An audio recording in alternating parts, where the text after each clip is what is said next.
Ուշագնացությունը գիտակցության կարճատև կորուստն է, որն առաջանում է ուղեղի արյունամատակարարման անձողիկ նվազումից։ Ինչ պետք է անել ուշագնացության դեպքում։ Եթե կարող եք, ընկնելու պահին բռնեք տուժածին եւ պարկեցրեք։ Արձակեք ճնշող կապերը՝ գոտին, կողկապը, օձիքը։ Բարձրացրեք ոտքերը 20-ից 30 սանտիմետր։ Ապահովեք տուժածին թարմ օդով։ Բացեք պատուհանը։ Չի կարելի տուժածին հարվածել կամ երեսին ջուր լցնել։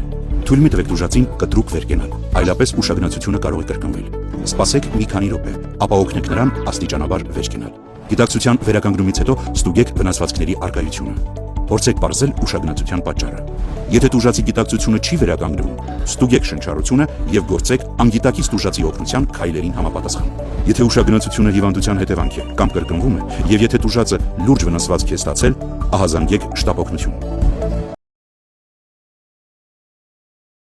Շնչուղիների խցանումը թոքեր օդի ներթափանցման խանգարումն է, որը կարող է առաջանալ օտար մարմնի, վատ ծամված կամ մեծ պատառի կլման, երեխային ստիպողաբար կամ լացի ժամանակ կերակրելու հետևանքով։ Խցանումը կարող է լինել մասնակի կամ լրիվ։ Մասնակի խցանման դեպքում օտար մարմինը ամբողջությամբ չի փակում շնչուղիների լուսանցքը եւ որոշ քանակով օդ անցնում է թոքեր։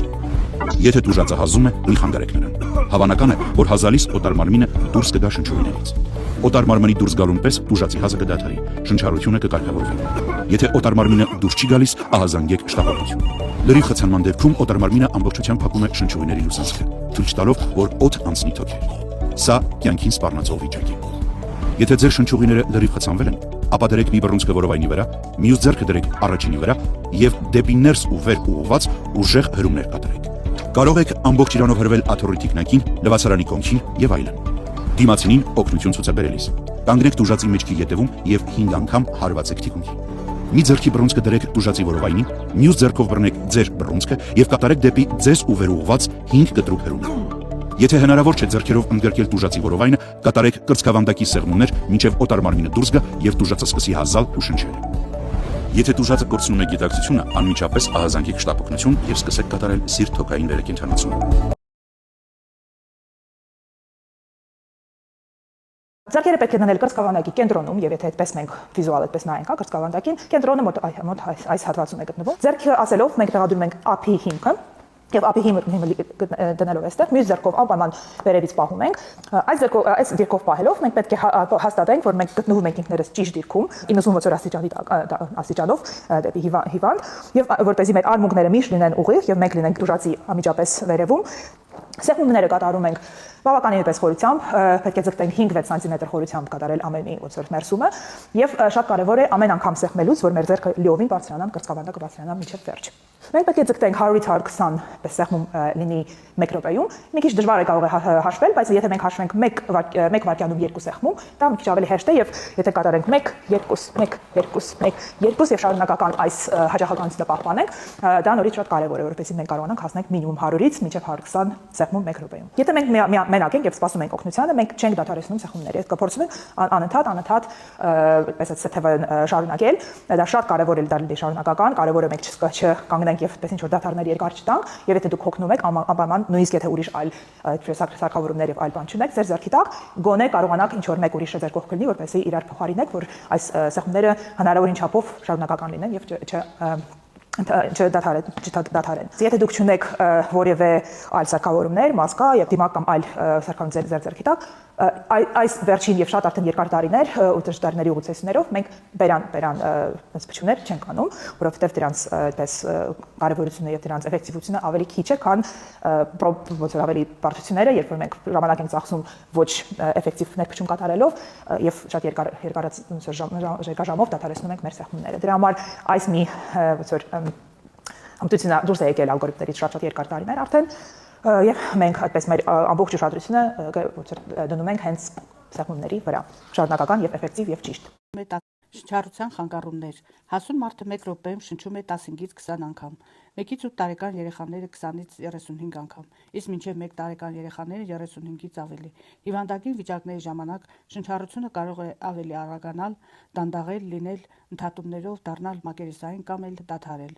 Շնչառության սուր խանգարումների պատճառ կարող են լինել շնչառական ուղիների անցանելիության խանգարումները, շնչառական համակարգի բորբոքային երևույթները, կրծքավանդակի վնասվածքները, գլխուղեղի բորբոքային պրոցեսները, գլխուղեղում ուռուցքների առկայությունը, թմրադեղերի եւ հոգեմետ դեղամիջոցների գերդոզավորումը։ Շնչառական ուղիների անցանելիության խանգարումների պատճառներն են. առաջինը շնչառական ուղիների վնասվածքներ, երկրորդը շնչառական ուղիներում օտար մարմինների հայտնվելը, երրորդը լեզվի հետանկումը անգիտակից վիճակում, կոկորդի սպազմը եւ այտուցը, ընդ որում սպազմը կարող է լինել նյարդային բնույթի, իսկ այտուցը բորբոքային կամ ալերգիկ բնույթի։ Շնչառական ակտի խիստ խանգարման, մեծահասակների մոտ 8-ից պակաս եւ 40-ից ավելի, ինչպես նաեւ դադարի դեպքում ցուցված է արհեստական շնչառությունը։ Արհեստական շնչառությունից առաջ նախ բացում ենք շնչուղիները, այլապես ներշնչված կհայտնվի տուժածի ստամոքսում։ Շնչուղիները բացելու համար մի ձեռքը դնել տուժածի ճակատին, իսկ մյուս ձեռքի երկու մատերը կզակին, գլուխը զգուշորեն ետ տանել, կամ էլ վզի տակ դնել շորից գլանիկ, ստորին ծնոտի եւ պարանոցի միջև ստեղծելով բյութանկյուն։ Իսկ եթե ողնաշարի պարանոցային հատվածը վնասված է, ապա պետք է ստորին ծնոտը բերել առաջ եւ վեր։ Այնուհետև թուլացնել ճնշող հագուստը եւ շնչառության արկայությունը ստուգելու նպատակով քթանցքներին մոտեցնել թեթև առարկա, փետուր, բամբակի կտոր, թուղթ եւ այլն, կամ հայելի։ Թեթև առարկաների շարժվելը կամ հայելու քրտնելը վկայում է շնչառության արկայության մասին։ Արդյունավետ միջոց է նաեւ, երբ օգտագործում ենք մեր 3 զգայանները՝ տեսնելը, լսելը եւ զգալը։ Դրա համար մեր այտը եւ ականջը մոտեցնում ենք տուժածի քթանցքերին եւ բերանին։ Շնչառության արկայության դեպքում այտը տաքանում է, լսում ենք հիվանդի շնչառական հևքը եւ միաժամանակ տեսնում կրծքավանդակի շարժումը։ Պետք է հիշել, որ շնչառության կանգից մի քանի րոպե հետո կանգնում է նաեւ սիրտը։ Համոզվելով, որ տուժածը կարիք ունի արհեստական շնչառության, կատարում ենք րոպեում մոտ 15 հաճախականությամբ ներփչումներ, միաժամանակ 1 րոպեում ստոգելով անոթազարկը։ Ներփչումը սկսելուց առաջ տուժածի բերանի խոռոչը մաքրել լորձից, արյունից եւ փսման մնացորդներից։ Գոյություն ունի ներփչման մի քանի եղանակ։ Առաջինը բերան եղանակով ներփչման համար մի ձեռքով բռնում ենք կզակից, մյուսը դնում տուժածի ճակատին, միաժամանակ բութ մատով եւ ցուցամատով փակելով քթանցքերը։ Տուժածի բերանը ծածկել որևէ թաշկինակով կամ անձեռոցիկով, տուժածի բերանը մեր բերանով հերմետիկ փակելով, 1-ից 2 վայրկյան ներփչում ենք թափով մեր թոքերի ողջ տարողությունը։ Տուժածի կրծքավանդակը պետք է բարձրանա եւ իջնի։ Ներփչելուց հետո դեմքը արագ մի կողմ տանել, բացառելու համար փսման զանգվածներով հնարավոր աղտոտվելուց։ Մյուս եղանակը բերանքիթ եղանակն է։ Կիրառում ենք, երբ վնասված է բերանը կամ ստորին ծնոտը, կամ էլ կա անհայություն բերանից, կամ էլ հնարավոր չէ բացել բերանը։ Մի ձեռքը դրվում է կզակին, որով ոչ միայն փակվում է բերանը, այլ նաեւ գլուխը հետ է տարվում, կանխելով լեզվի հետանկումը։ Տուժածի քիթը հերմետիկ փակում ենք մեր բերանով եւ քթից ներփչում կատարելուց հետո բացում ենք տուժածի բերանը, որպեսզի օդը ավելի արագ դուրս գա։ Տուժածի ինքնուրույն ներշնչանքը թեև թույլ է, բայց որքան շուտ է ի հայտ գա, այնքան ելքը լավ է։ Երբ շնչառությունը վերականգնվում է, մաշկը դառնում է վարդագույն, շնչառությունը վերականգնվելուց հետո տուժածին անպայման պետք է բերել կողքի ապահովության դիրքի։ Մասնավոր դեպքեր։ 1-ից 8 տարեկան երեխաների դեպքում ներփչման ժամանակ բերանով պետք է ընդգրկել երեխայի քիթը եւ բերանը միասին, իսկ մինչեւ 1 տարեկան երեխաների ներփչման ժամանակ պետք է ներփչվի միայն բերանի պարունակության օդը, այլ ոչ թե թոքերում եղածը։